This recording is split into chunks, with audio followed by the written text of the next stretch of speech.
Bum bum bum bum bum bum bum bum bum bum bum bum. The Peter Dislike Show. Bum bum bum bum bum bum bum. So I'm still in a good mood. I'm only using dislike because of some bad news that's happening around me. So unfortunately, these last couple of years have me be surrounded by death all around me for some reason.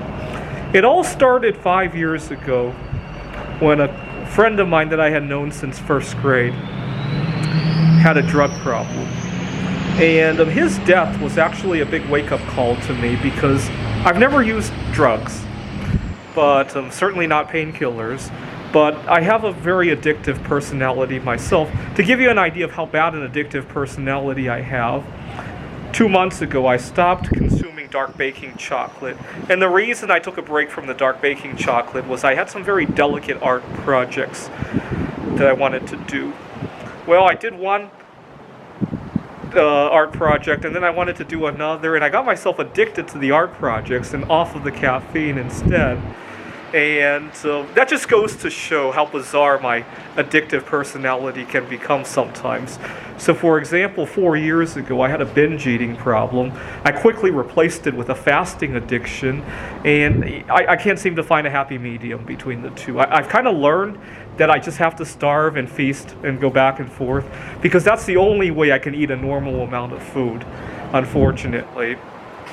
And so it became a big wake-up call because I used to have a bad driving record as well, but ever since I lost my friend and I learned that he got himself injured and got into drugs, I really cleaned up my driving habit, and I haven't got into an accident that was my fault in almost 8 years now.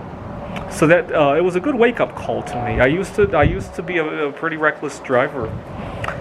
But not long after that, I started having all sorts of death around me. And unfortunately, this past week, one of my opponents at the Computer Olympiad passed away. He wasn't all that old, actually. I think he was in his early 70s. And it hit me hard because not that long ago I had just beaten him in Canadian checkers, the AI for Canadian checkers, and he was going to start doing backgammon. And unfortunately, none of that has come to pass, and he's gone now.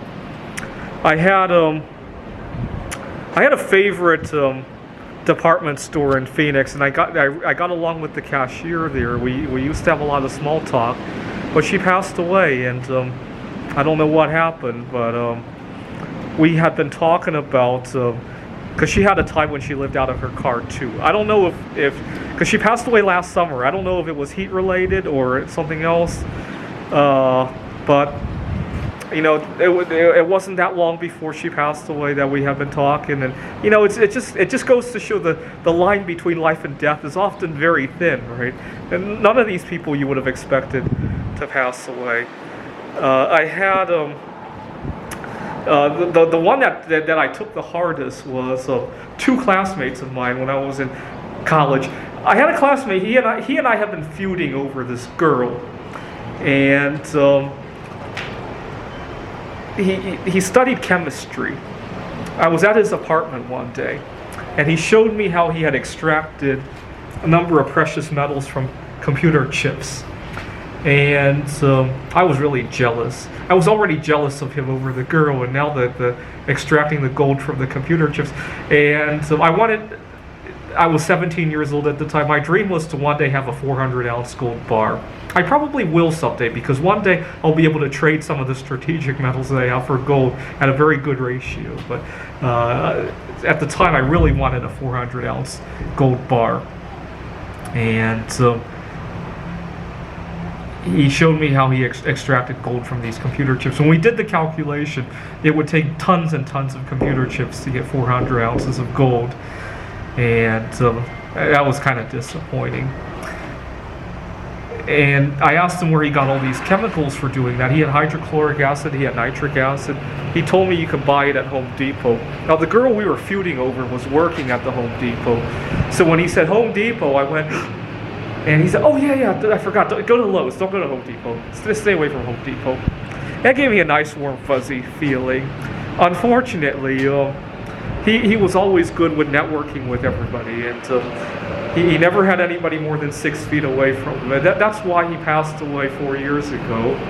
And unfortunately, the girl we were feuding over also passed away not long after that. And kind of ironic what both of them died of. So the guy, he never had anybody 6 feet away from him. The girl, she was always reckless with her chemistry experimentation. She also studied chemistry.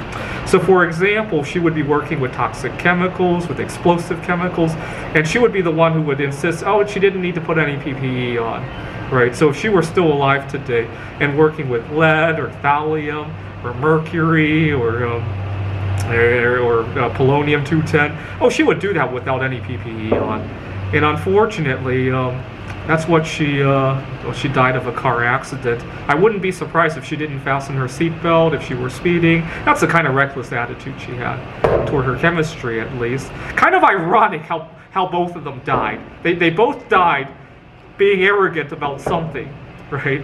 And then I had a friend of mine in Rochester, New York. She just lost her grandmother. Her grandmother was like 99 years old anyhow, but still, it just goes to show that. But not long before her grandmother passed away, she was still sharing photos about her grandmother's living situation, and her apartment was so neat. And so it just goes to show that the line between life and death is so thin, which is why I'm so glad to get away from Phoenix and take this trip.